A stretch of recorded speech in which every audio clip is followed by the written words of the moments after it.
Assalamualaikum warahmatullahi wabarakatuh. Halo teman-teman, Bapak Ibu guru hebat. Perkenalkan, nama saya Sofyan Ramadan Nasution. Saya guru PJOK dari Sekolah SMP Negeri 1 Binjai, Kabupaten Langkat. Pada kesempatan ini saya akan sedikit menerangkan mengenai aksi nyata menyebarkan pemahaman, yaitu tentang mengapa kurikulum perlu diubah. Baiklah, kita akan bahas satu persatu di video ini.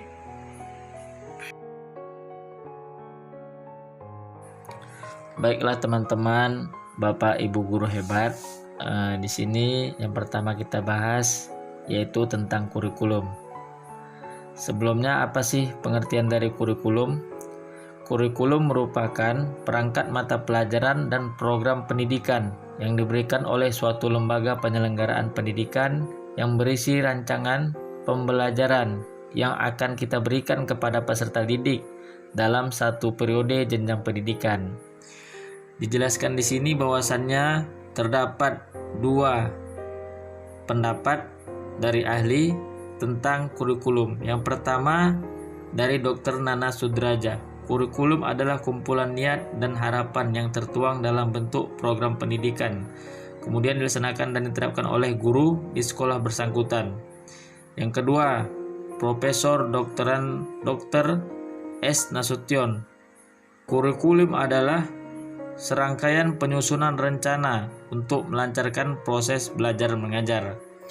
Jadi, maksud di sini adalah intinya kurikulum ini disusun oleh lembaga penyelenggara pendidikan yang kemudian berisi rancangan dan diterapkan kepada peserta didik selama satu periode jenjang pendidikan yang akan dilalui.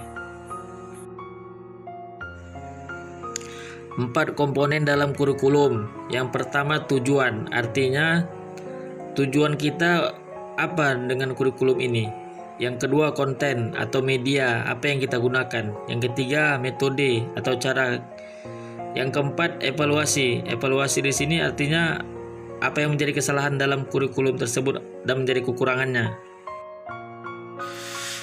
Peran dan fungsi kurikulum: mewariskan nilai dan budaya masyarakat yang relevan dengan masa kini, mengembangkan sesuatu yang dibutuhkan saat ini dan masa depan, menilai dan memilih sesuatu yang relevan atau kontekstual sebagai kontrol sosial.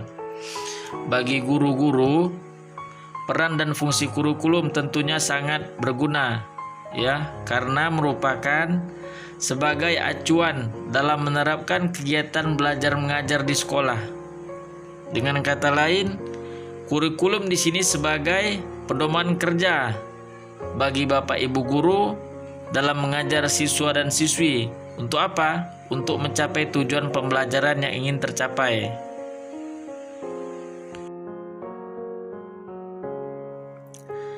Kurikulum yang baik adalah kurikulum yang sesuai dengan zamannya. Mengapa kurikulum perlu dirubah? 1. Perubahan iklim global. 2. Teknologi digital. 3. Industri multinasional. 4. Transformasi budaya. Artinya kurikulum harus selalu berubah.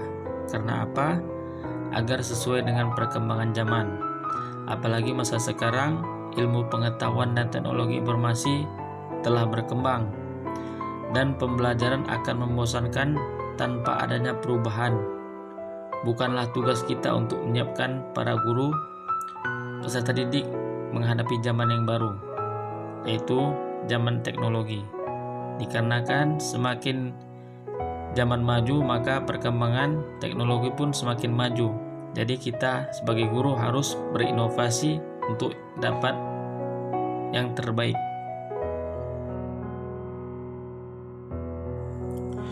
Kurikulum bersifat dinamis dan terus dikembangkan atau diadaptasi sesuai dengan konteks dan karakteristik murid demi membangun kompetensi sesuai kebutuhan mereka kini dan masa depan.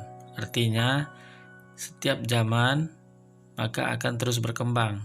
Disitulah kurikulum perlu dirubah. Kalau dulu kita flashback ke belakang, ada yang namanya kurikulum KTSP dan juga ada namanya kurikulum K13. Seiring perkembangan zaman dan teknologi yang semakin canggih, maka pemerintah sekarang memuat kurikulum yang baru, yaitu tentang kurikulum Merdeka Belajar, lebih menekankan ke teknologi.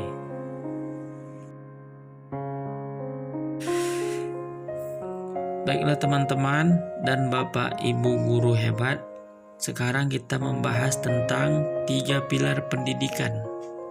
Yang pertama orang tua, yang kedua masyarakat, yang ketiga sekolah. Dari ketiga pilar tersebut, kita akan simpulkan bahwasannya peran ketiga-tiganya ini sangat penting bagi siswa dan siswi di sekolah. Peranan aktif orang tua tentu saja perlu didukung oleh komunikasi yang baik, yaitu antara orang tua dan pihak sekolah serta masyarakat di sekitar. Jadi tidak hanya peran guru dan lingkungan yang penting, tetapi peran orang tua juga memegang peranan yang sangat penting bagi anak-anak. Untuk apa? Untuk mencapai prestasi belajar anak tersebut.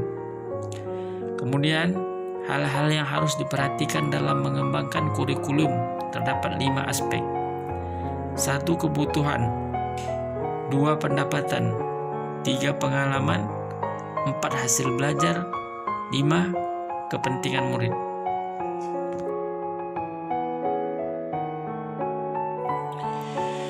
Mengapa kurikulum perlu diadaptasi? 1. Konteks satuan pendidikan yang beragam, 2. Keadaan sekolah dan sekitar yang berbeda, 3. Murid yang berbeda-beda. Artinya, untuk menyesuaikan dengan kebutuhan peserta didik dan juga perkembangan zaman, kurikulum harus dirubah sesuai dengan zamannya dan terus dikembangkan dan diadaptasi sesuai dengan konteks dan karakteristik peserta didik demi membangun kompetisi sesuai dengan kebutuhan mereka kini dan masa depan anak-anak kita.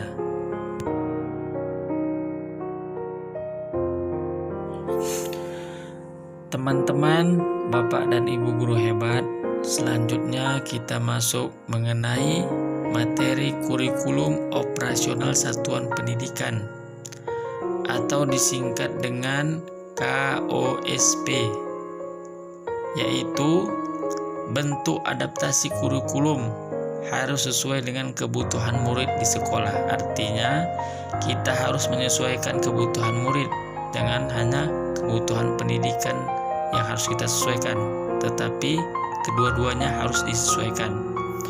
Kemudian kerangka dasar kurikulum terdapat 5 aspek. 1. Tujuan pendidikan nasional, 2. Profil belajar Pancasila, 3. Struktur kurikulum, 4. Prinsip pembelajaran dan asesmen, 5.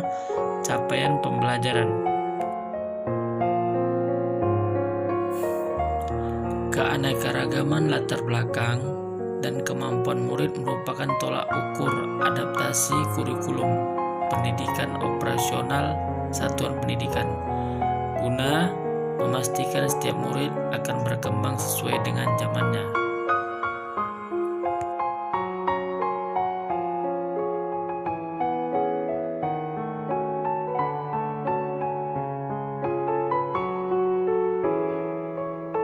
Sekian teman-teman, Bapak dan Ibu guru hebat. Mungkin video ini bermanfaat bagi kita semua. Saya akhiri. Assalamualaikum warahmatullahi wabarakatuh.